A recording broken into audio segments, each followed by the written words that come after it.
Stock market के सबसे बड़े नामों की जब चर्चा की जाए तो सबसे टॉप पर जो नाम आता है वो है रमेश दमानी का। और रमेश दमानी आज हमारे साथ हमारे स्टूडियो में हैं।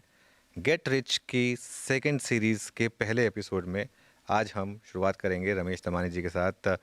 रमेश जी, बहुत बहुत शुक्रिया आज हमारे साथ इस शो में हिस्सा लेने के लिए। मनोज, बहुत बहुत धन्यवाद। मुझे बहुत प्रसन्नता हो रही है आपके शो में आने की, और आपने बहुत तारीफ़ की। Thank you so much.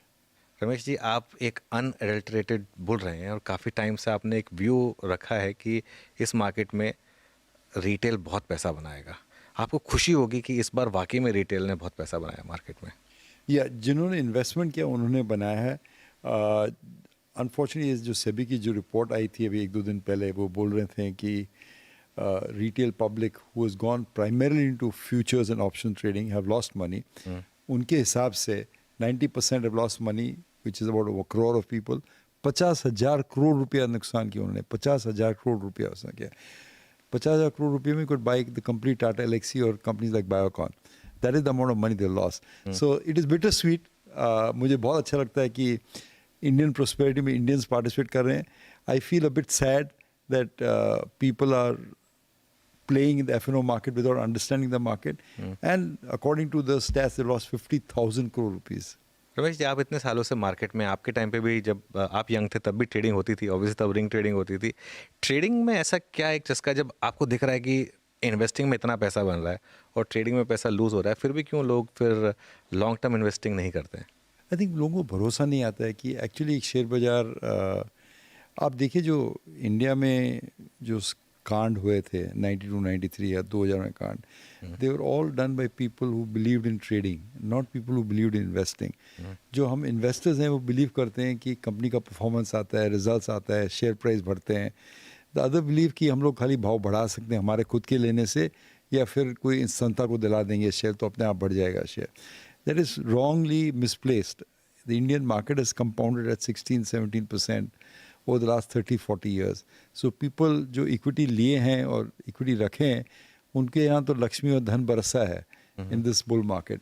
I think the people don't understand. वो एक थोड़ा एक्साइटमेंट रहता है कि जल्दी पैसा बना, आज मजा किया, आज 25,000 की गोली बन गई, बाहर जाते हैं, खेलते हैं, मजा करते हैं, and they don't realize कि in a bull market 25,000 रुपया बनाने की जगह you could make 200-500 times your money. And I think it's a lesson that smart investors have learned.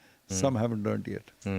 एक आपकी कहानी जो आप सुनाते थे कि आपके बेटे के बर्थडे पर वो कहानी काफ़ी वायरल होती है, तो अब क्या आप भी जब कभी किसी के बर्थडे में जाते हो तो क्या आपने भी ये स्टार्ट किया है कि गिफ्ट की जगह शेयर देना शुरू कर दीजिए? कभी कभी देता हूँ. It's not easy because of the tax consequences and all that, but मैं हमेशा उनको बोलता हूँ कि ये पैसे अपने बच्चों के लिए शेयर ले लो. ये अप्रिशिएटिंग एसेट्स हो गए, कभी कुछ बढ़ सकता है, या डिप्रिशिएटिंग एसेट्स जो कपड़े खिलौने वो तो ज़ीरो होने वाले हैं.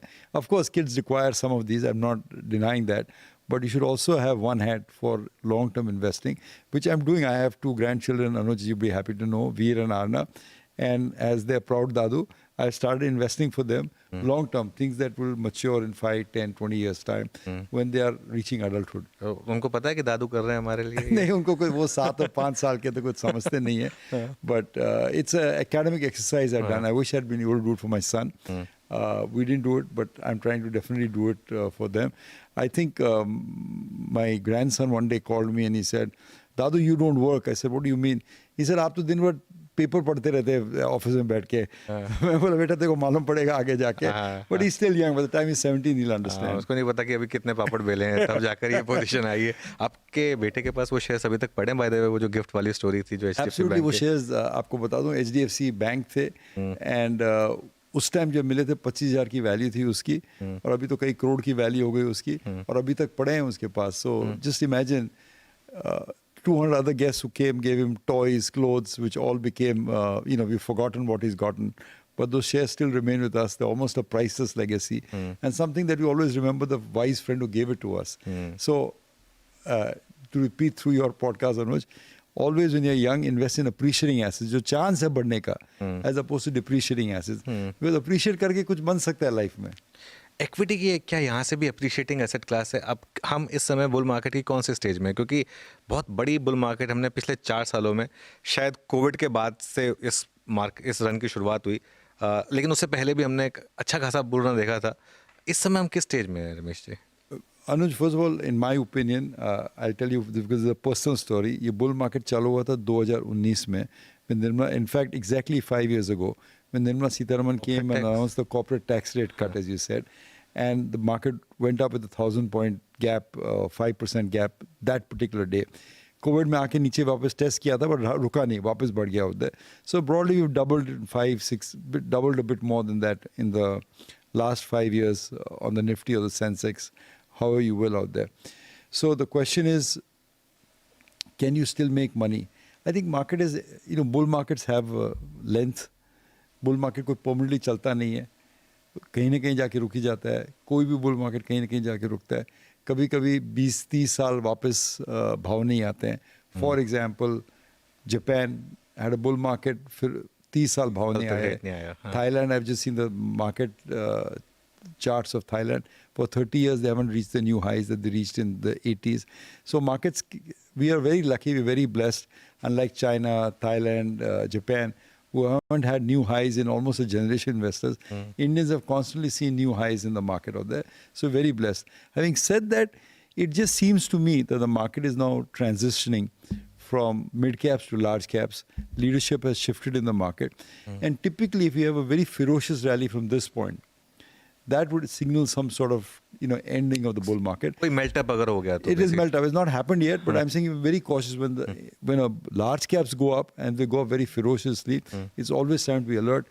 और मेरे को जब लगता है ये जो K-pop के जो shares आने हैं, Hyundai, Samsung, they'll all start coming with IPO soon in India because they're getting such valuations in India. So why won't they encash it out there? That will suck up a lot of market liquidity from the secondary market. And that would be kind of a warning sign of trouble ahead. But as things remain, जो मैंने 40 साल में सीखा है, क्या सीखा है, remain invested in high quality businesses. Maybe change the portfolio from here and there, but remain invested. तो IPO मार्केट आपको लग रहा है कि इस समय थोड़ी ओवरहीटेड हो रही है या फिर एटलीस्ट एक साइन दिखा रही है कि एक दिन में 8 IPO आ गए थे, आपको पता है, एक आधा मुश्किल था, अभी 8 आ गए साथ में, प्लस ह्यूज IPOs. कल एक ही दिन में 2 बड़े IPO क्लियर हो गए. 2 बड़े IPO थे. You're going to get these Korean IPOs which are very well valued out there because the market cap is so good. So there is some froth developing in the IPO market. And जैसे आप जानते हैं, trees don't go to the sky, as they say. So I feel that at some point we will have a liquidity suck out from the secondary market. Okay.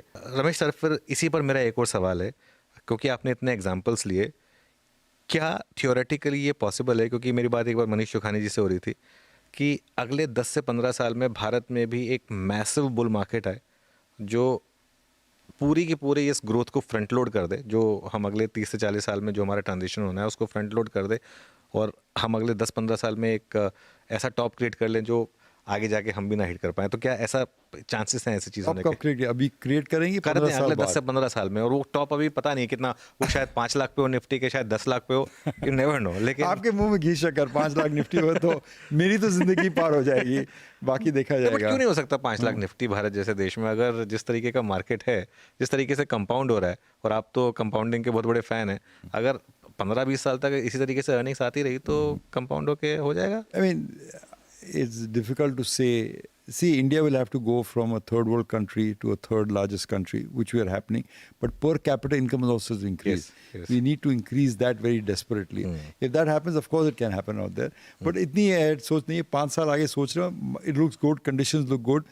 And despite some fear that the IPO market is getting heated, my thing is that broadly you should remain invested. Broadly you should remain invested. और आपने जो बात कही कि इस समय mid cap और small cap में, लेकिन क्या आप अब थोड़ा प्रॉफिट बुकिंग के मूड में हैं? क्या आप अपने पोर्टफोलियो में थोड़ा mid cap small cap prune कर रहे हैं? क्या लार्ज कैप की तरफ ज़्यादा फोकस कर रहे हैं? Yeah, थोड़ा मैंने किया है, lightened up on the mid cap because I'm basically a small cap mid cap investor. Yes. जैसे मेरे पुराने दोस्त राकेश जी बोलते थे that you want to buy mid cap companies that become large caps as opposed to just buying large caps.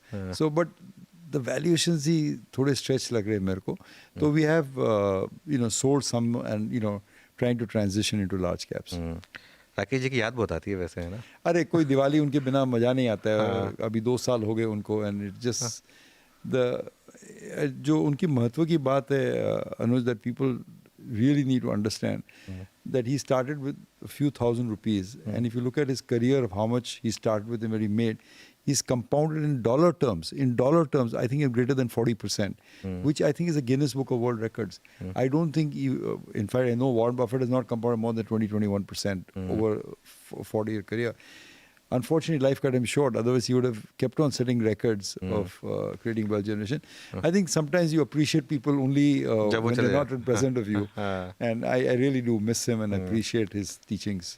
Large cap में आपने कहा कि इस समय फिर भी थोड़ा कंफर्ट है रिलेटिवली. क्या आप कैश में भी आ रहे हैं या फिर अभी भी फुल्ली इन्वेस्टेड, अभी फुल्ली इन्वेस्टेड रहने का ही प्लान है आपका? There is a transition when you sell something from the mid caps and move to large caps before you know what to buy. I think the transition, so I am holding some cash, waiting for opportunities or trying. मैंने कभी large cap seriously देखते नहीं हूँ, so I need to look at it a bit more seriously and invest in that. So I do have some cash now, but I have cash not because I'm bearish on the market. I have cash because I'm transitioning. I would like to be fully invested, and I'm looking for opportunities. And I think market for the next few months at least looks fine to me. Then we'll see if this Korean IPOs take up a lot of liquidity from the market. Okay. अच्छा Ramesh sir, एक चीज़ जिसने मतलब आपने काफ़ी multi beggars ढूंढे हैं, लेकिन एक चीज़ जिसने आपकी पिछले 2 साल में क्लियर कट एक आपको डिफरेंशिएट किया बाकी सबसे, वो था PSUs में इतनी बड़ी रैली को सबसे पहले आइडेंटिफाई करना और उसमें बड़ी बेट लेना, चाहे वो मज़गांव डॉक हो, डिफेंस के बाकी स्टॉक्स हों, चाहे वो रेलवेज़ हो.